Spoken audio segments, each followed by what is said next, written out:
Olá, gente. É, eu venho fazer esse vídeo de uma forma de falar, né, o que tem muito se comentado ultimamente, que é a situação do coronavírus, do Covid-19, que é o assunto de momento. Bom, de antemão, eu não sou nenhum econômico, não sou nenhum especialista da área de saúde. Minha área de formação é gestão de recursos humanos, mas diferente do que muitos fazem, eu costumo ler muito. Ultimamente tenho lido muito, procurado conhecer muito sobre essa situação e também até entender a importância do isolamento. É fato que a gente tem visto aí que todo mundo, todos os países cujo número de contaminação tem aumentado, a palavra é uma só: vamos nos isolar, vamos evitar aproximações, contatos, até para conter a disseminação desse vírus. E por quê? A preocupação, lógico, além da preocupação com o número de vidas, pelo menos o entendimento que eu tenho, é exatamente a preocupação sobre o colapso que isso pode levar ao sistema de saúde. Tá? Você vê que Itália, Espanha e agora Estados Unidos, teve a China que agora gradativamente vem se regularizando, vem melhorando o contexto da saúde na China. Os casos de contaminação diminuiu drasticamente, mas após a medida de isolamento. Tá? Então, quando existe a preocupação de evitar o contágio, a disseminação, é uma preocupação que os governos têm, pelo menos o entendimento, repito, meu, de evitar com que diversas pessoas, uma quantidade grande de pessoas, venham ser contaminadas por esse vírus e automaticamente necessite do sistema de saúde. Aí muitos podem falar, mas isso se pegar no jovem, em uma pessoa mais jovem, não levaria risco. Pô, a gente não pode olhar por esse lado. Se vocês forem pesquisar, forem fazer algumas pesquisas, vocês vão ver que os números de mortos, eles estão, lógico, a maioria entre pessoas acima de 60 anos, que é o ponto focal, mas também existem pessoas com idade entre 30 a 40 anos e 40 e 50. O índice baixo ainda é entre crianças e adolescentes até 19 anos. O índice é de bem menos de 1%, tá? De mortes. Mas vamos imaginar o seguinte: os Estados Unidos hoje têm mais de 100 mil infectados. Eles estão começando a providenciar leitos, já que os hospitais não estão comportando tanta demanda. Tá? A Itália também precisou improvisar leitos porque as unidades não conseguiram suportar tanta contaminação. No Brasil, talvez pelo fato das medidas que estão sendo adotadas desde o início, desde os primeiros casos, quando se percebeu-se que havia um processo de contaminação, os governos municipais e estaduais já providenciaram tanto aumentar o número de leitos, já se preparando para um possível surto, tá, desse vírus. Então, aumentar o número de leitos, como também já fazer campanhas de isolamento. Sei que dói, é doloroso você ter que fechar seu estabelecimento, ou até mesmo, como alguns, controlar o acesso a eles. Mas vamos pensar o seguinte: o Brasil hoje, com todas as medidas adotadas, tem cerca de 40 mil leitos. Eu fiz algumas vezes alguns levantamentos, alguns cálculos aproximados. Eu fiz a seguinte simulação: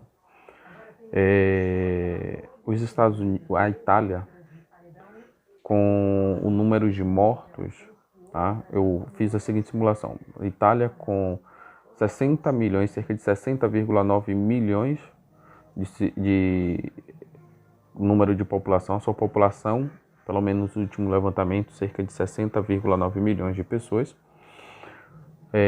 teve até então quase 100 mil pessoas infectadas, tá? 100 mil.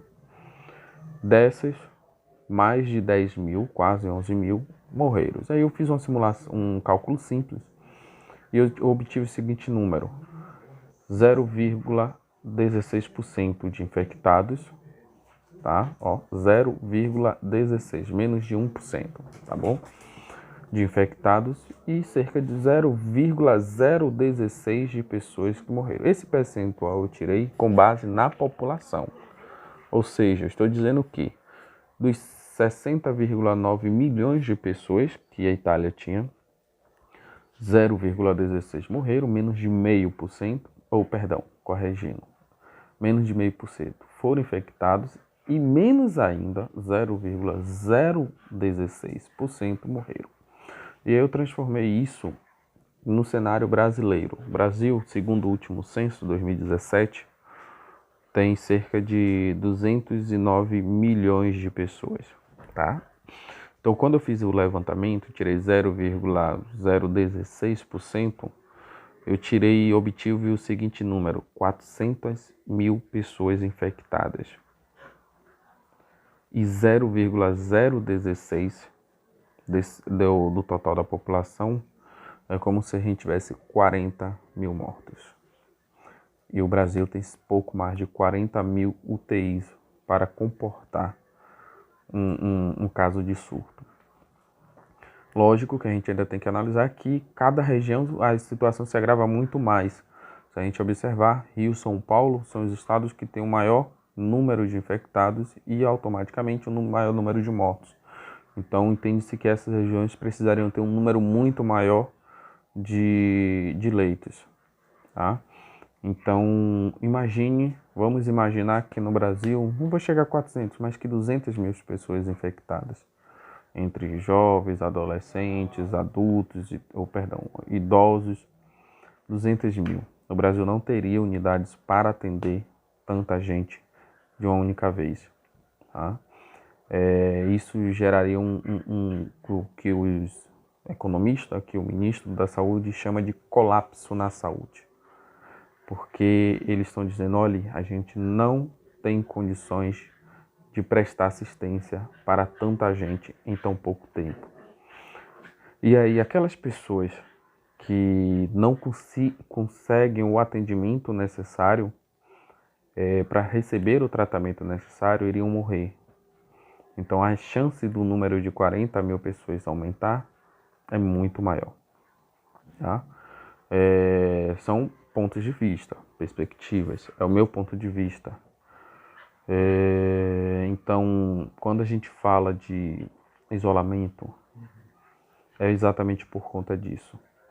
Outro ponto, eu parei para analisar o cenário econômico. Todos os países, se a gente for pesquisar, os países que têm adotado a adesão ao isolamento têm diminuído o número de novos casos. Todos os países ou estados americanos que adotaram a política do isolamento, que agora o governo americano tem abrido os olhos para isso, o número tem diminuído gradativamente. Não de uma forma, diminuiu 50%, mas tem a sua diminuição. A economia de todos esses países está afetada.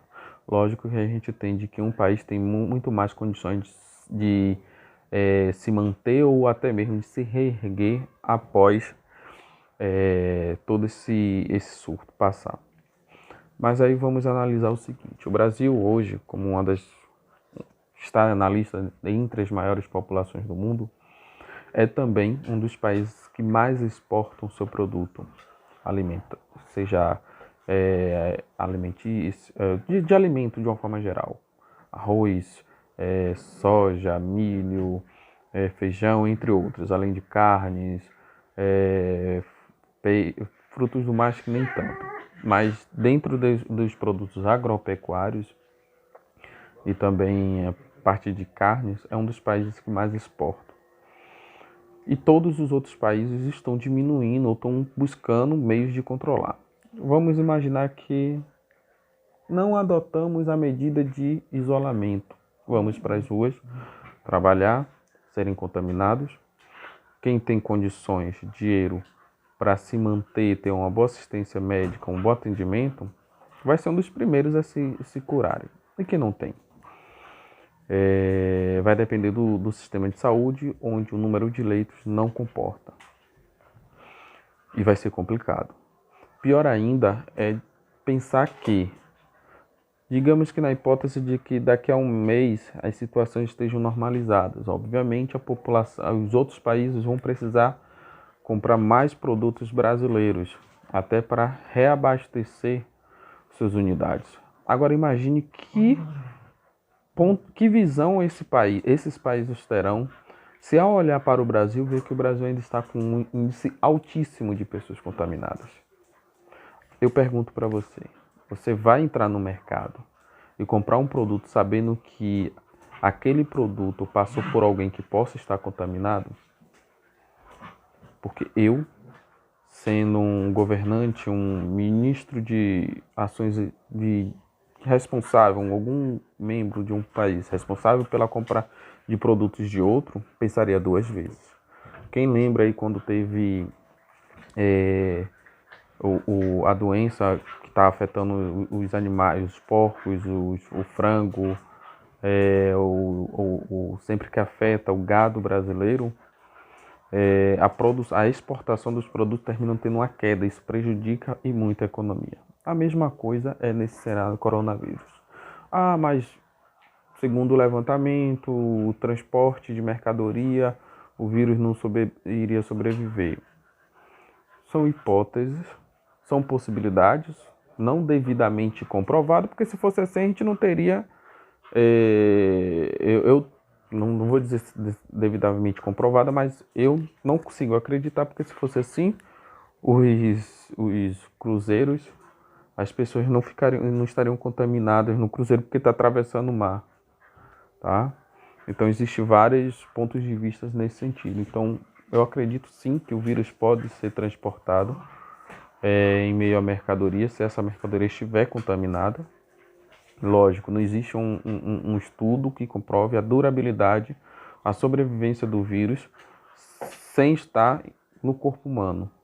Como também não existe esse estudo que comprove a durabilidade do vírus em uma fruta, por exemplo, numa carne de um animal. Então é muito superficial você afirmar neste momento, eu ainda não encontrei nada que comprove que o vírus não possa ser levado de uma ponta a outra através do mar. Tá?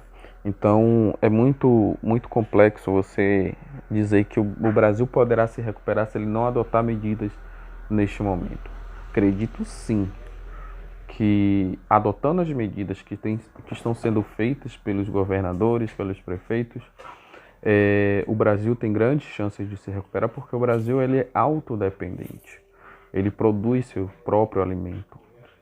São todas as regiões do Brasil a produção de alimentos, seja de arroz, feijão, milho, soja, produção de comercialização ou trabalho com bovinos, tá? Todas as espécies de carne é trabalhada aqui no Brasil. Então o Brasil não depende 100% do que vem de fora, tá? Então o Brasil tem essa possibilidade de se recuperar através de aprimorar esses canais de alimentos, tá? Com a exportação dos seus produtos, que automaticamente, se você, pelo menos a ideia que eu tenho é que se você produz alimento, comercializa para outros países, logo você aquece a área de serviço com contratação de pessoas que possam fazer o trabalho de preparação ou separação desses alimentos. Você também aquece a contratação de empresas que fabricam plásticos, papelão, caixotes, entre outras. Então, gradativamente, a economia tende a se recuperar. Entre outras medidas que podem ser adotadas pelo próprio governo, tá certo? Então, acho que antes da gente falar que é a favor do fim do isolamento, acho que a gente precisa pesquisar, acompanhar mais as notícias. Ah, mas a mídia inventa muita coisa. Eu já escutei muita coisa de, porque a mídia inventa isso, a mídia inventa aquilo. Então, já que você não acredita na mídia brasileira, vai ler noticiários como o do El País, New York Times, CBN não, CNN, é, tem o El País e esqueci agora um jornal, eu cheguei a mencionar um dia desse o nome dele. Mas os países europeus, os jornais, os jornais de maiores referências da Europa e da América do Norte. Leiam, pesquisem, vejam o que é que esses jornais falam, vejam o que cada governante desses países se pronunciam. Ontem um colega ele fez assim, porque fulano, Beltrano, todo mundo é contra ele, significa que alguma coisa diferente ele tem. Se tem uma coisa que eu aprendi na vida é que quando poucas pessoas é contra você, significa que o erro, na maioria das vezes, não está em você. Então, está normalmente nas pessoas que não concordam ou não vai de acordo com você. Mas quando você tem uma maioria tremenda que fala totalmente diferente do que você pensa, significa que o erro está em você. Tá? Então, acho que a gente precisa pensar nisso. E analisar o que é mais importante nesse momento. Aquecer a economia, fazer movimentar a economia brasileira ou salvar vidas? Vamos salvar a economia e não ter vidas para prestar os serviços que a economia vai precisar depois? Ou vamos salvar as vidas que depois podem fazer a economia andar? Tá? Vamos pensar. Valeu. Obrigado.